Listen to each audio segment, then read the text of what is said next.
कालों के काल महाकाल भगवान शंकर भस्मासुर से डरकर क्यों भागे। नमस्कार दोस्तों, आप सभी का हमारे इस चैनल पर स्वागत है। आज हम आपको बताने वाले हैं कि कालों के काल महाकाल भगवान शंकर भस्मासुर से डरकर क्यों भागे।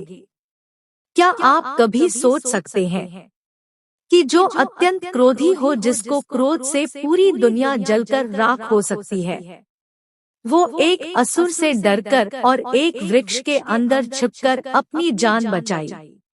प्राचीन समय की बात है। एक बार भस्मासुर नामक दैत्य भगवान शंकर की तपस्या कर रहा था। उसने कई वर्षों तक भगवान शंकर की तपस्या की। अंत में भोलेनाथ ने भस्मासुर को दर्शन दिए और कहा कि जो तुमको वरदान चाहिए वो मांग लो। भस्मासुर बोला कि हे भोलेनाथ, यदि आप हमारे ऊपर प्रसन्न हैं, तो वरदान दीजिए कि मैं जिसके ऊपर हाथ रख दूं वो भस्म हो जाए। भोलेनाथ ने बिना कुछ सोचे समझे तथास्तु कह दिया। भस्मासुर सोचा कि पता नहीं यह वरदान काम करेगा या नहीं। उसने भगवान शंकर से बोला कि प्रभु, पहले मैं आपके ही ऊपर हाथ रखकर देखता हूँ कि आप भस्म होते हैं या नहीं। इतना कहकर भस्मासुर शंकर जी को दौड़ा लिया। अब शंकर जी अपनी जान बचाकर भागने लगे। भोलेनाथ भागते भागते श्री हरि विष्णु के पास पहुँचे और बोले कि प्रभु, अब आप ही हमारी रक्षा करिए। भगवान विष्णु तैयार हो गए। शंकर जी अपनी जान बचाने के लिए एक वृक्ष में समा गए ताकि भस्मासुर उन्हें देख न सके। भगवान विष्णु ने एक सुंदर स्त्री का रूप धारण किया और भस्मासुर के आए। भस्मासुर उन्हें देखकर उनकी सुंदरता पर मोहित हो गया। भस्मासुर ने भगवान विष्णु से विवाह का प्रस्ताव रखा। भगवान विष्णु बोले कि ठीक है, पहले तुम हमारे साथ नृत्य करो। नृत्य करते करते भगवान विष्णु ने अपने सिर पर हाथ रखा। उन्हीं की देखा देखी भस्मासुर भी अपने ऊपर हाथ रखा। आता अपने ऊपर हाथ रखते ही भस्मासुर भस्म हो गया। इस तरह से भगवान विष्णु ने भस्मासुर से भगवान भोलेनाथ की जान बचाई थी। तब से भगवान भोलेनाथ ने सोच लिया कि अब वे ऐसा वरदान किसी को भी नहीं देंगे।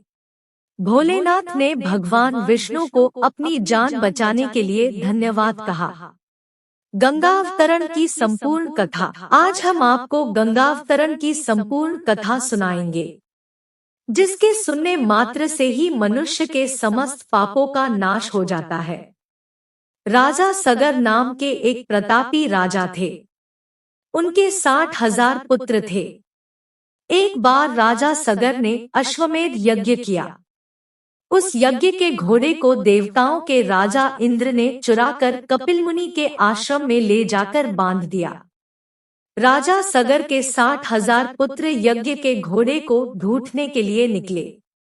वो कपिल मुनि के आश्रम में पहुंचे। वहां पर घोड़ा बंधा हुआ मिला। सगर के पुत्रों ने बिना सोचे समझे कपिल मुनि के आश्रम पर धावा बोल दिया।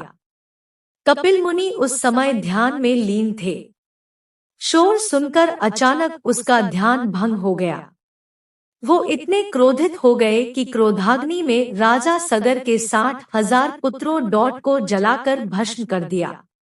राजा सगर के 60,000 पुत्रों में से एक पुत्र अंशुमान जीवित बच गया।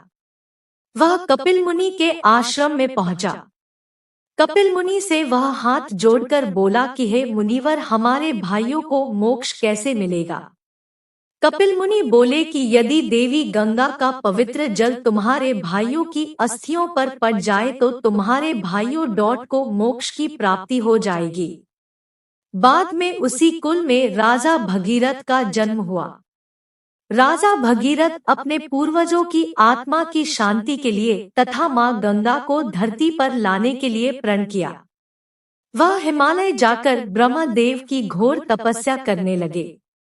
चूंकि माँ गंगा ब्रह्मदेव की कमंडल में वास करती थी, ब्रह्मदेव प्रकट हुए और भगीरथ से बोले कि हे भगीरथ, मैं तुम्हारी तपस्या से बहुत प्रसन्न हूँ, मांगो क्या चाहते हो। भगीरथ बोले कि हे ब्रह्मदेव, मैं माँ गंगा को धरती पर लाना चाहता हूँ। मुझे अपने 60,000 पूर्वजों की आत्मा को शांति दिलाना है।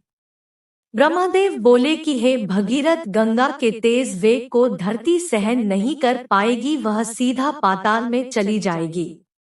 इसके लिए तुम्हें भगवान भोलेनाथ की तपस्या करनी पड़ेगी। फिर राजा भगीरथ भोलेनाथ की तपस्या करने लगे। काफी वर्षों की तपस्या के पश्चात भोलेनाथ ने भगीरथ को दर्शन दिया। भोलेनाथ बोले कि हे भगीरथ, मैं तुम्हारी तपस्या से बहुत प्रसन्न हूँ, मांगो क्या चाहते हो। भगीरथ बोले कि प्रभु, मैं माँ गंगा को धरती पर लाना चाहता हूँ। भोलेनाथ बोले कि ठीक है, ऐसा ही होगा। भोलेनाथ ने माँ गंगा को तेज स्वर में पुकारा कि गंगा। ब्रह्मदेव गंगा जी से बोले कि हे गंगा, अब आपका समय धरती पर जाने के लिए आ चुका है। ब्रह्मदेव बोले कि आपको भगवान शंकर की जटा में अब स्थान मिलेगा, उनकी जटाओं से होते हुए आपको पृथ्वी पर उतरना है। भगवान शंकर ने अपनी जटा को फैला दिया। माँ गंगा ब्रह्मदेव की कमंडल से निकलकर बहुत ही तीव्र प्रवाह में धरती की तरफ बढ़ी। भगवान शंकर ने माँ गंगा को अपनी जटाओं में बांध लिया। भगवान भोलेनाथ ने राजा भगीरथ से कहा कि हे भगीरथ, आगे आगे तुम चलो और तुम्हारे पीछे पीछे देवी गंगा जाएंगी। भगीरथ आगे आगे जाते, उनके पीछे पीछे माँ गंगा जाती। इस तरह से भगीरथ के पूर्वजों की आत्मा को शांति मिली थी। गंगा अवतरण धरती पर ज्येष्ठ मास की शुक्ल पक्ष की 10वीं तिथि को हुआ था। इस दिन को गंगादशहरा के नाम से भी जाना जाता है। इस तरह से माँ गंगा का अवतरण धरती पर हुआ। मित्रों, वीडियो अच्छा लगा हो तो लाइक शेयर सब्सक्राइब अवश्य करें। धन्यवाद।